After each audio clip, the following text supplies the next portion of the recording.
Introduction. Privacy is a term that is inseparable from living in society. It is something that each person has the right to.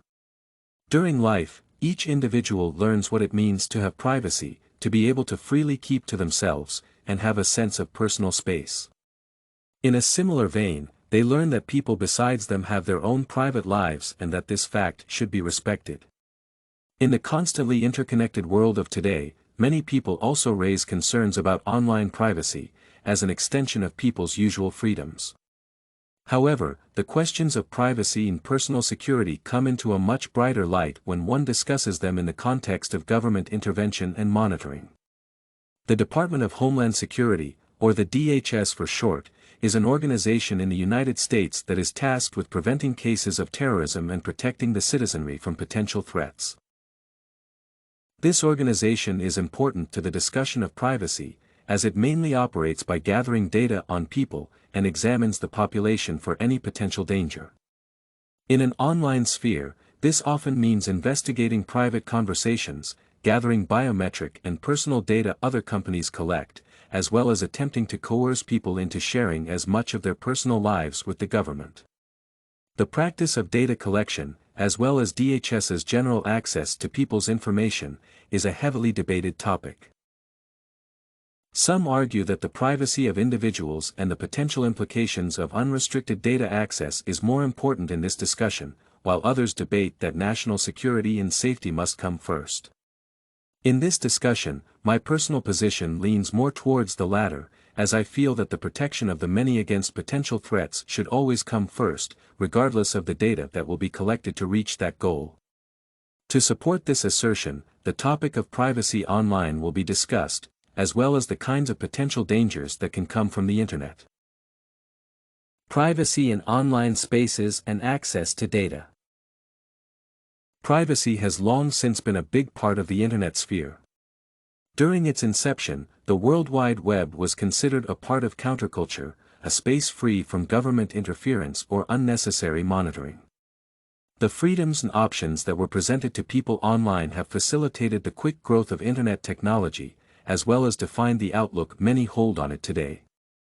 However, with the changes in technology, generational and cultural changes also occurred, creating new ways of approaching the online sphere and interacting with it. One of the consequences of the Internet's mainstream success was the popularization of social media and other platforms where people could share personal information. With the appeal to the general public also came big companies, their advertisements, and their services. The drastic changes, in turn, slowly changed the perception of privacy on the Internet, especially among the younger population. People became much more enthusiastic about sharing the details of their private life and personal details with strangers. The overall difference in the perception of privacy is what has brought people to the discussions of today, where major political, corporate, and social players all have a hand in obtaining people's personal data.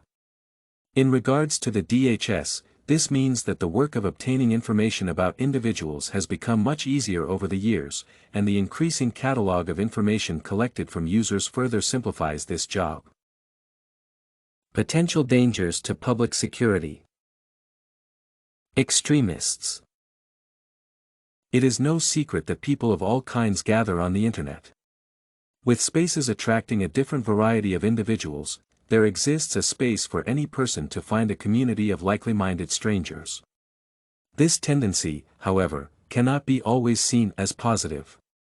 Those with radical political or social opinions, especially members of hate groups or other dangerous people, often gravitate towards online spaces as their main place of residence, a corner of the world where they can be heard and even supported. This means that some parts of the Internet can effectively become a gathering space for extremists or facilitate the emergence of hate groups. The ability of the Internet to give people both relative safety and a platform can often serve as a breeding ground for harmful ideology.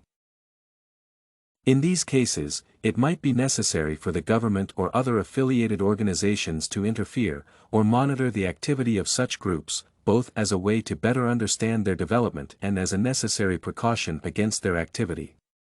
To give an example, online discussion boards and forums, such as 4chan, or older social media, like Facebook, have nowadays become the main hub for conspiracy theorists and alt-right fascist groups. The ideas spread there can be harmful to the population, cause unrest, and are designed to coerce people into using violence as a way of protecting against a non-existent threat. The DHS specifically works to protect the population from such people, meaning that it should have the ability to monitor their behaviors. Terrorists and shooters. On a similar note, it can be said that the Internet has contributed to the mass shooting problem that the United States faces today. It has been seen over the years that some people glorify and document the actions of mass shooters, creating social circles where their deeds are seen as both justified and righteous. The tendency of online spaces such as this to form also creates copycat shooters, those that see the appraisal other shooters get and desire to follow suit. Additionally, niche online communities can often detrimentally affect a person's mental well-being, exacerbating any other possible life issues they might have and contributing to their likelihood of becoming a threat to the public. Radicalization pipelines are a large danger to the online sphere, and their creation is one of the reasons the World Wide Web needs to be monitored in some capacity. Adding to this discussion, if one examines the history of previous mass shootings, it should be noted that the perpetrators often use the World Wide Web as a platform to outline their ideas, or even make public announcements about their future actions. In an effort to combat exactly these types of situations, the intervention of the DHS is a necessary procedure, one that can thwart a shooter's plan before it has the chance to be put into action. There is currently a considerable body of evidence to see the DHS's previous successes in stopping gun crime, and many cases have been prevented specifically by regulating the online sphere.